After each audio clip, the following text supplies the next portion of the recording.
Bom, meus amigos, estamos aqui novamente. Eu me sinto muito confortável de falar com vocês. Então, como sempre é uma característica dos meus vídeos, ou na maior parte das vezes, eu pego algum assunto que apareceu na grande mídia. Eu sou assinante, nesse momento, assinante digital do Jornal o Globo. E aí, ontem, na edição de ontem, me deparo com uma manchete da primeira página. Entrevista Paul Conte. Ou Conti, né, um italiano. E a chamada é o seguinte: depois de um trauma, as emoções mudam. É um artigo de um psiquiatra americano que explica como os traumas podem influenciar na vida da pessoa. Eu fui procurar o artigo original, né, a pesquisa original e o livro. O prefácio é a Stefanie Germanotta. Ninguém conhece Stefanie Germanotta, mas vocês conhecem o nome artístico dela. Ela é bem famosa, chama Lady Gaga. Lady Gaga tem um certo sofrimento na vida dela e isso foi expresso eventualmente. Eu vou ler só o iniciozinho, que é o prefácio da Lady Gaga, que diz o seguinte: certo dia fui jogada no pronto-socorro de um hospital particular de Nova York durante uma turnê mundial. Eu me lembro da imagem de um médico e de uma enfermeira. Eles me pediram que contasse de 100 a 1.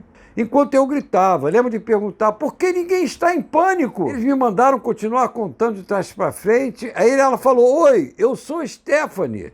O nome de batismo dela, né? Que nesse momento ela não é Lady Gaga. E falou que não conseguia sentir o corpo, coisas desse tipo. Pouco depois, alguém entrou no quarto. Notei de cara que o homem não usava jaleco branco. Você sabe que é uma característica do psiquiatra, na maior parte das vezes, não usar o jaleco branco. Até às vezes desaconselhado, porque o jaleco branco distancia um pouco o profissional, né? E ele falou: olá, sou o Dr. Paul Conte, disse ele, sou psiquiatra. Olhei furiosa para a enfermeira que ficava esperando comigo. Por que não me trouxe um médico de verdade? Perguntei a ela. Porque tem esse conceito, né? De que o psiquiatra não é um médico de verdade. Mas, na verdade, ele é o único médico. O resto é tudo veterinário. Com todo respeito aos colegas que tratam do animal, do bicho, né? E o psiquiatra trata da alma humana. E aí ela resolveu falar com ele e isso simplesmente mudou a vida da Stefanie. E a primeira coisa que me impactou foi a descoberta da minha própria clínica, em função até da alta incidência estatística, dos transtornos de ansiedade. Esse é o ponto desse vídeo. Os outros depois a gente vai desenvolvendo, mas esse é o ponto. Então, o que é o transtorno de ansiedade? A ansiedade é uma manifestação clínica com vários sintomas, tem listas com 25 sintomas diferentes de um mal-estar interno psíquico. Muito associado a isso também estão os sintomas depressivos. Mas o grande ponto não é o diagnóstico de transtorno de ansiedade. É o que está por trás do transtorno de ansiedade. E aí que se abriu um horizonte com o trabalho do Dr. Paul. Porque o que está por trás do transtorno de ansiedade são traumas. Isso não é nenhuma novidade, né? Nós sabemos, tanto que uma indicação clara no transtorno de ansiedade é procurar um acompanhamento psicoterápico, além dos remédios que podem só aliviar os sintomas. Todo mundo sabe disso. Eu tenho vários pacientes em tratamento com respostas excelentes ao remédio, mas isso é só uma parte da estratégia. Então é preciso chegar na causa. E aí esse trabalho do Dr. Paul veio muito a calhar, porque ele vai na causa. A palavra trauma, vamos ver qual é a definição da palavra trauma. Mas vamos lá, bota aí no Google, você vai achar uma definição assim: trauma é uma resposta emocional a um evento terrível, como um acidente, um estupro ou um grave desastre natural. Já começa o erro daí.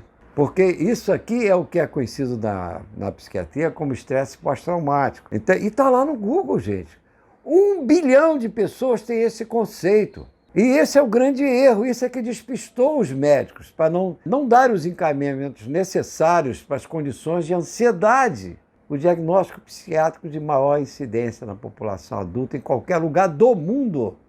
A definição que está no livro do Dr. Paul é uma definição muito mais próxima da realidade. Ele começa com a palavra qualquer coisa que cause dor física ou emocional e deixe sua marca no decorrer da vida da pessoa. Então, a questão que eu vou enfocar com vocês nesse primeiro vídeo é que as experiências traumáticas deixam uma marca. Você não vai ser o mesmo depois. Então aí vamos ver lá nas definições que o Dr. Paul traz para a gente, nós vamos ver 3 tipos de trauma. Trauma agudo Esse que se refere a essa definição que está no Google, com 1 bilhão de pessoas que tiveram acesso a ela. 1 bilhão de pessoas.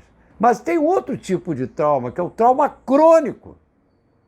Esse é que é o grande problema, esse que nós precisamos conhecer um pouco mais. E ele ainda classifica um terceiro tipo, que nas definições oficiais é um pouquinho mais complexo, que ele chama de trauma vicário, né? Então é o trauma que a pessoa tem pela experiência de ajudar outra pessoa numa situação crítica. Essa é a definição. E diz o Dr. Paul que ele já perdeu de conta, às vezes, que ele, com a sua anamnese, com a sua conversa com o paciente, voltada para as causas, pequenas intercorrências ligadas à sexualidade, e que são causadoras de marcas profundas, principalmente nas mulheres, mas também nos homens, mas mais tipicamente nas mulheres. Então, é a pessoa que não fala desse assunto porque tem vergonha, que frequentemente confunde que a culpa é dela. Claro que isso está mudando, né? Está se informando cada vez mais as mulheres, porque é ela que facilitou, ela que se vestiu com o vestido insinuante, ela que entrou naquele lugar que não deveria, quando na verdade nem sempre foi assim. Então, queridos, é um início de conversa, eu pretendo gravar pelo menos mais uns 2, que o assunto cabe, né? Sobre como ensejar, que seja conversado no ambiente da consulta, sobre os traumas. Eu sempre faço isso, eu tenho isso por hábito, mas depois de ler esses artigos, a importância dos traumas na vida das pessoas, que eu vou depois desdobrar um pouco mais com vocês, né? Eu passo a ter uma atenção maior ainda sobre deixar meu paciente à vontade. Pacientes, inclusive, que eu trato há muitos anos, e que eventualmente viveram momentos traumáticos e não falaram. Vocês podem dizer, é uma insanidade o cara não falar para o seu psiquiatra um evento traumático, mas acontece. Somos humanos, né? E nós de profissão de ajuda, não acredito, não só os psiquiatras, não, os que dão aconselhamento espiritual, os pastores também, eventualmente, não sabem da missa a metade, com a licença do termo, né? Sobre o sofrimento dos traumas provocados nas pessoas, nos seus fiéis, e os médicos nos seus pacientes, principalmente os psiquiatras. Foi um prazer conversar com vocês de novo. Vamos ver se a gente faz isso mais vezes. Um grande abraço.